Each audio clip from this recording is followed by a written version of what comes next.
الحمد لله حمدا كثيرا كما أمر، ونشهد أن سيدنا وسندنا ومولانا محمدا عبده ورسوله، لا يخلق نبي ولا رسول بعده ولا أمة بعد أمته ولا شريعة بعد شريعته ولا كتاب بعد كتابه، صلى الله تعالى عليه وعلى آله وصحبه وسلم. أما بعد، فأعوذ بالله السميع العليم من الشيطان الرجيم. بسم الله الرحمن الرحيم.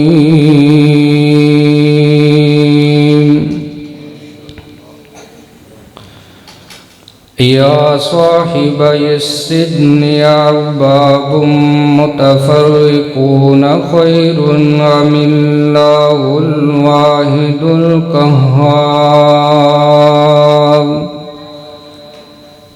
صدق الله مولانا العظيم.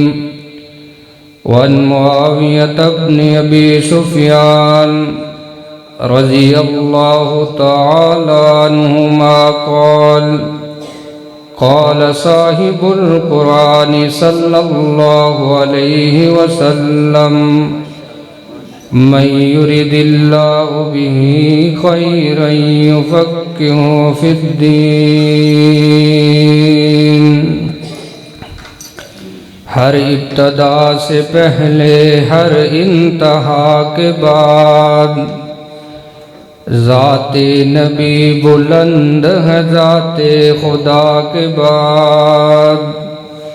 دنیا میں جتنے بھی لوگ ہیں احترام کے قابل، میں سب کو مانتا ہوں مگر مصطفیٰ کے بعد. ورق کے چہرے پہ ایک لفظ لکھا میں نے، اس لفظ کی کرنوں سے عالم منور ہے، اور اس لفظ کی خوشبو سے کرتاس معطر ہے. وہ لفظ مکمل ہے، وہ لفظ محمد ہے صلی اللہ علیہ وسلم. محترم سامعین و حاضرین، مختصر وقت میں آپ کے سامنے سورہ یوسف سے جو آیت کریمہ تلاوت کی ہے، اسی کے تناظر میں چند باتیں آپ کے گوش گزار کرنا چاہتا ہوں. بہت ہی قیمتی لوگ ہیں آپ کہ جو اتنی سردی کے اندر دنیا کی سب سے بہترین جگہ کے اندر ماشاءاللہ تشریف فرما ہے. انشاءاللہ العزیز آپ کا یہاں بیٹھنا رائے گا فضول نہیں جائے گا. اللہ رب العالمین بے شمار اجر و ثواب سے ہم سب کو مستفیض فرمائیں گے. اللہ سے دعا ہے جن بھائیوں نے اس بزم کا پروگرام کا اہتمام کیا ہے، اللہ ان کے مال جان میں برکتوں کا رحمتوں کا نزول فرمائے، اور پھر اس پروگرام کو ہم سب کے لیے نجات کا ذریعہ بنائے.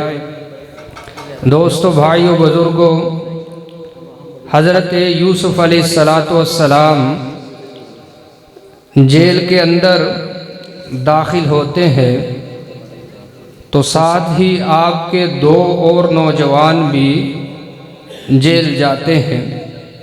میں آپ کو ایک پیغام دینا چاہتا ہوں، اس پیغام کو نوٹ کر کے لے جائیے گا،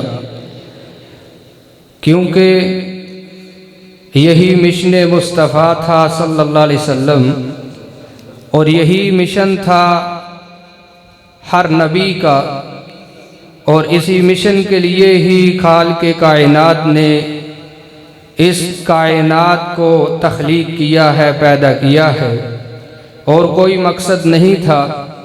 وَمَا خَلَقْتُ الْجِنَّ وَالْإِنسَ إِلَّا لِيَعْبُدُونَ، کائنات کے اکیلے رب کی عبادت ہو، اسی لیے اللہ نے اس کائنات کو وجود عطا کیا تھا، اور کوئی مقصد نہیں تھا۔ یار لوگ مقصد اور بھی بتاتے ہیں، لیکن قرآن پاک نے ہمیں یہی بتایا ہے۔ حضرت یوسف صدیق علیہ السلام کے ساتھ جیل میں دو اور بھی ساتھی نوجوان داخل ہوتے ہیں۔ عزیزو دوستو، قرآن پاک نے ان کا تذکرہ فرمایا ہے۔ قرآن پاک سماعت کیجئے گا۔ الہ العالمین نے فرمایا وَدَخَلَ مَعَهُ السِّجْنَ فَتَيَانِ قَالَ أَحَدُهُمَا إِنِّي أَعْصِرُ خَمْرًا وَقَالَ الْآخَرُ إِنِّي أَرَانِي أَحْمِلُ فَوْقَ رَأْسِي خُبْزًا تَأْكُلُ الطَّيْرُ مِنْهُ نبئنا بتأویلہ انا نراک من المحسنین۔ رب کائنات نے فرمایا کہ جیل کے اندر جب میرا پیارا یوسف صدیق داخل ہوا تھا نا، ساتھ دو نوجوان بھی داخل ہوئے۔ ان میں سے ایک کہتا ہے حضرت جی میں نے خواب دیکھا ہے، میں دیکھتا کیا ہوں کہ شراب نچوڑ رہا ہوں۔ دوسرا کہتا ہے کہ حضرت میرے خواب کی بھی تعبیر بتلا دیجئے نا، آپ کا خواب کیا ہے؟ کہتا انی ارانی احمل فوق رأسی خبزا، میں سر کے اوپر روٹی اٹھائے ہوئے ہوں اور پرندے اس میں سے نوچ نوچ کر کے کھا رہے ہیں۔ نبینا بتاویلی، میرے خواب کی تعبیر تو بتلائیے۔ انا نراک من المحسنین، رب کائنات نے فرمایا وہ کہتے ہیں کہ ہم آپ کو محسن پاتے ہیں، ہم آپ کو بزرگ شمار کرتے ہیں، تو ہمارے خواب کی تعبیر بتائیے۔ اور ویسے بھی اللہ کے جو نبی ہیں وہ خوبصورت ہوا کرتے ہیں، بزرگ ہی لگا کرتے ہیں، نورانی چہرے ہوا کرتے ہیں اللہ کے نبیوں کے۔ یہ نبیوں کی پہچان بھی ہے کہ نبی ہمیشہ خوبصورت ہوا کرتا ہے، نبی خوبصورت ہوا کرتا ہے۔ اور پھر جناب یوسف، اللہ اکبر، حسن کے چرچے ہیں حضرت یوسف علیہ السلام کے۔ تو عزیز دوستو، حضرت یوسف علیہ السلام اب ان کو جواب دیتے ہیں۔ فرمایا قال لا یأتیکما طعام ترزقانہ الا نبأتکما بتاویلہ قبل ان یأتیکما۔ جناب یوسف علیہ السلام فرماتے ہیں کہ میں کھانا آنے سے پہلے پہلے تمہارے خواب کی تعبیر تمہیں بتا چکا ہوں گا، تمہارے خواب کی تعبیر تمہیں میں بتا چکا ہوں گا جب تک کھانا آئے گا۔ لیکن ایک بات نوٹ رکھیے گا، ذالکما مما علمنی ربی، یہ جو میں تمہیں خواب کی تعبیر بتاؤں گا یہ میں اپنی طرف سے نہیں بتاؤں گا، بلکہ اپنے رب کی بھیجی ہوئی وحی کے تناظر میں بتاؤں گا۔ اس کا تعلق میری طرف نہ جوڑ دینا، کیونکہ میں ایسی بات بتانے والا ہوں جو تمہارے ذہنوں سے اوپر کی ہے، تصور سے بھی اوپر کی ہے۔ تو یہ نہ کہہ دینا کہ حضرت تو بڑی پہنچی ہوئی ہستی ہے، میری تعریف نہ کرتے پھرنا، پہلے ہی تم بڑے بیمار نظر آتے ہو، دل کے بیمار، تو مزید جو ہے تمہاری بیماری میں اضافہ نہ ہو جائے، اس لیے پہلے ہی نوٹس دے دیا، اطلاع دے دی حضرت یوسف علیہ السلام نے کہ ایسی بات میں ان کو بتاؤں گا جو ان کے وہم و گمان سے بھی باہر ہوگی تو یہ میرے تک نہ رہ جائیں۔ نبی کا کام کیا ہوتا ہے؟ اپنے تک رکھتا ہے یا اوپر پہنچاتا ہے؟ اللہ تک پہنچاتا ہے نا جی۔ نبی اللہ تک پہنچانے کا ذریعہ ہے، اپنے تک نہیں رکھتا میرے عزیز دوستو۔ نبی اللہ کا نمائندہ ہے، پیغمبر ہے، پیغام رساں ہے، پیغام پہنچاتا ہے، اپنی ذات تک نہیں رکھتا بلکہ لوگوں کو ادھر ادھر سے ان کی جو جڑی ہوئی ہوتی ہے اس کو توڑ کر کے، ہر سہارا توڑ کے اللہ کے ساتھ جوڑنے والا ہوتا ہے۔ تو اس لیے فرمایا ذالکما مما علمنی ربی، او کائنات کے لوگوں سن لو، میں تمہیں جو بتانے والا ہوں میرے جیل کے ساتھیوں، تمہاری کہیں مرض اور نہ بڑھ جائے، تم مجھے ہی سب کچھ نہ سمجھ بیٹھنا، بلکہ وہ میں تو سارا جو بتانے والا ہوں وہ وہی کے تناظر میں بتانے والا ہوں، کیونکہ تعبیر اس قدر ناممکنات میں سے تھی، اور پھر انسان ہے نا جب عجیب چیز کو دیکھتا ہے تو پھر کچھ اور ہی سوچنے لگ جاتا ہے۔ اور یہاں پر حضرت یوسف علیہ السلام نے جب دیکھا کہ لوہا گرم ہے تو چوٹ لگانا چاہی ان کے عقیدے کے اوپر، ان کو ہلانا چاہا، بتانا چاہا، سمجھانا چاہا کہ کائنات کے لوگوں تمہیں کیوں پیدا کیا گیا ہے، یہ دعوت دینا چاہی۔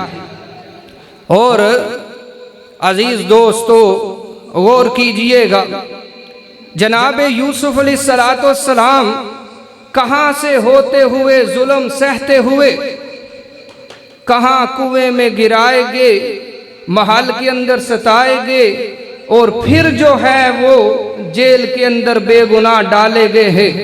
یہاں پر جیل کے ساتھیوں کو اپنی مظلومیت کا بھی قصہ سنا سکتے تھے کہ میں بڑا مظلوم تھا، میرے ساتھ یہ ہوا وہ ہوا، ادھر کی سنا سکتے تھے کہ نہیں سنا سکتے تھے؟ ظلم ہوا تھا کہ نہیں جناب یوسف کے ساتھ؟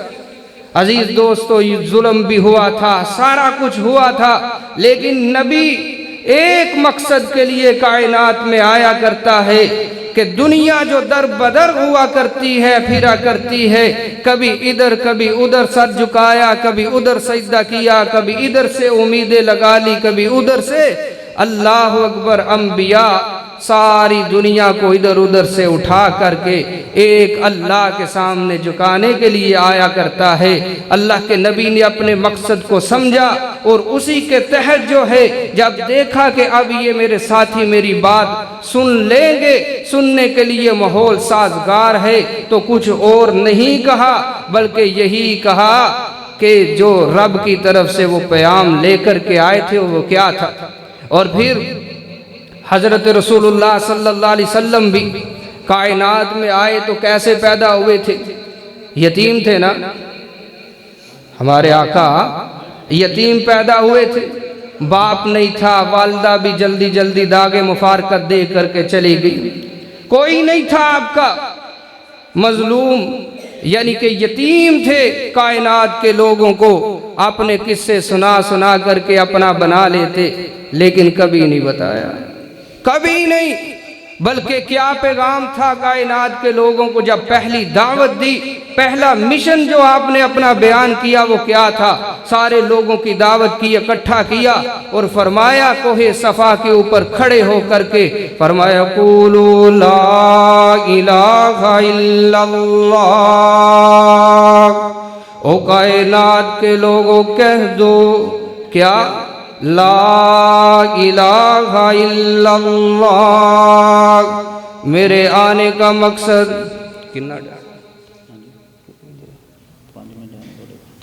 مہربانی، حضرت رسول اللہ صلی اللہ علیہ وسلم نے بھی یہی دعوت دی، قولوا لا الہ الا اللہ تفلحون، او کائنات کے لوگوں لا الہ الا اللہ کہہ دو۔ لات کچھ نہیں کر سکتا، کرنے والا کون؟ اللہ ہی ہے، اللہ ہی کرنے والا ہے۔ اور منات کچھ نہیں کر سکتا، یہ گدیاں تھی، یہ آستانے تھے، لوگ ادھر جایا کرتے تھے، رسول اللہ صلی اللہ علیہ وسلم فرمایا کرتے تھے ادھر نہ جاؤ بلکہ کدھر جاؤ؟ اللہ کی طرف آؤ۔ لات کچھ نہیں کر سکتا، منات کچھ نہیں کر سکتا، عزا اور حبل کچھ نہیں کر سکتے۔ میں کہتا ہوں یہی دعوت تھی۔ حضرت یوسف علیہ السلام نے قوم کو سمجھانا چاہا، جیل کے ساتھیوں کو، کہتے ہیں وَاتَّبَعْتُ مِلَّةَ آبَاءِ إِبْرَاهِيمَ، کہتے ہیں انی ترکت ملت قوم لا یؤمنون باللہ وہم بالآخرۃ ہم کافرون، کہتے ہیں میں ایسی قوم کو چھوڑ کے آ رہا ہوں جو نہ اللہ پیدا کرنے والے کے اوپر ایمان رکھتی ہے، نہ آخرت کے دن کے اوپر ایمان رکھتی ہے، لیکن میں کس کا پیروکار ہوں؟ جناب یوسف فرماتے ہیں وَاتَّبَعْتُ مِلَّةَ آبَاءِ إِبْرَاهِيمَ وَإِسْحَاقَ وَيَعْقُوبَ مَا كَانَ لَنَا أَن نُشْرِكَ بِاللَّهِ مِن شَيْءٍ ذَلِكَ مِن فَضْلِ اللَّهِ عَلَيْنَا وَعَلَى النَّاسِ وَلَكِنَّ أَكْثَرَ النَّاسِ لَا يَشْكُرُونَ۔ حضرت جناب یوسف صدیق جیل کے ساتھیوں کو دعوت دے رہے ہیں۔